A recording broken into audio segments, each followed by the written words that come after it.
Don't listen to the haters. Your experience is your expertise. I've been on the internet, which started as the intranet, since 1987, so I have certainly posted my share of things I regret.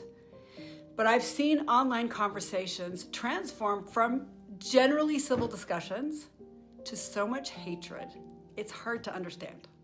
One of my daughters was married to an abusive male human. Real men do not behave as he did. Once she divorced, truly, I thank God every day that she did, she began reading, researching, and, per her typical MO, helping other people. She has spoken at domestic abuse events, filmed for abuse treatment services, recommended sound resources to hundreds of people, personally met with married victims, and she's even used her own resources to help some women who were in very difficult situations. Whenever she shares an insight or experience about domestic abuse, she helps so many people.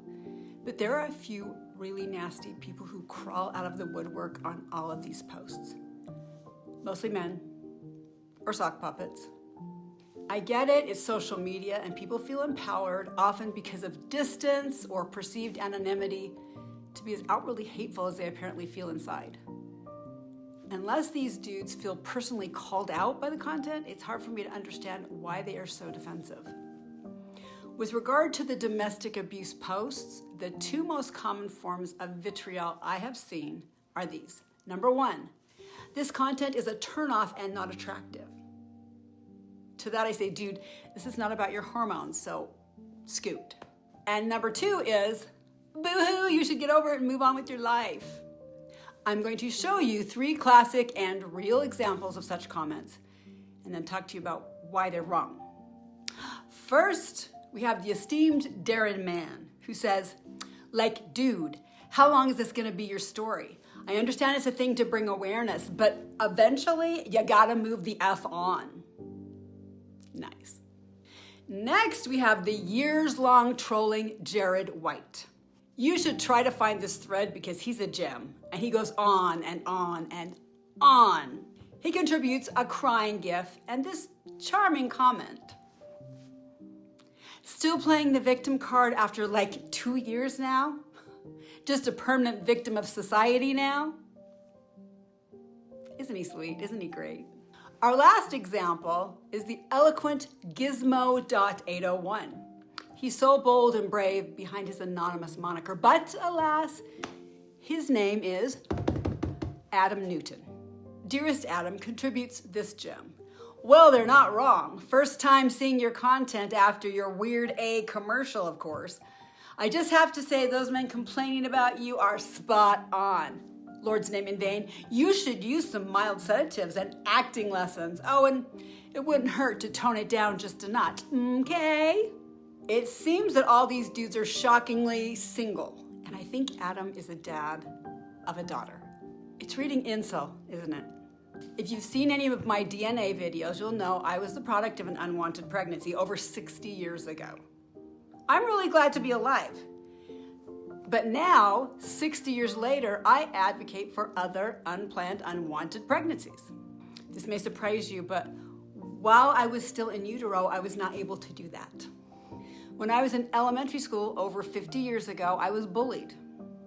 Today, I'm an anti-bullying advocate, but when I was being bullied myself, I had little power over the situation. Now I can speak up without fear of reprisal or retribution, and I don't care what those people think. Today, I love to help people budget and make good financial decisions. Even though my days as a very poor college student are way behind me, I'm not in the middle of that anymore. I had 5 miscarriages. The last one was in the late 90s. But I still regularly speak with and console those who are enduring miscarriages today. When I was in the middle of that, I wasn't really equipped to deal with those same problems with others. I was having enough trouble dealing with it myself. But now, with a lot of time and distance, I can help people see that life can be good on the other side. It's not the end of the world. I homeschooled all 6 of our kids for over 27 years. My youngest graduated in 2021. While I did some speaking and conferences back in the day, now I actually have time to assist others who are going on that same journey. And I have a very different perspective, long-term, than I did while I was in the middle of it. That's what time and experience do for you. Some of the very best advocates and mentors are people who have experienced difficult things in the past.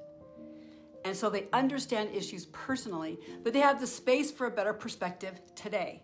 According to these irrational dirtbags, no offense, once your personal involvement in a situation is over in the past, you should just shut up and move on, or face the wrath and disdain of random internet trolls. But I want you to think of some of the very best people and organizations who help those with various kinds of abuse, with death, suffering from a particular disease or disability, or dealing with almost any serious life challenge. Most are, at the core, people who care about the issue at hand because they have personal experience. The moral of the story? There are angry, bitter, mean people out there. You can't stop them. Strangely, they'll tell you to move on, whilst completely unwilling to just unfollow or scroll by.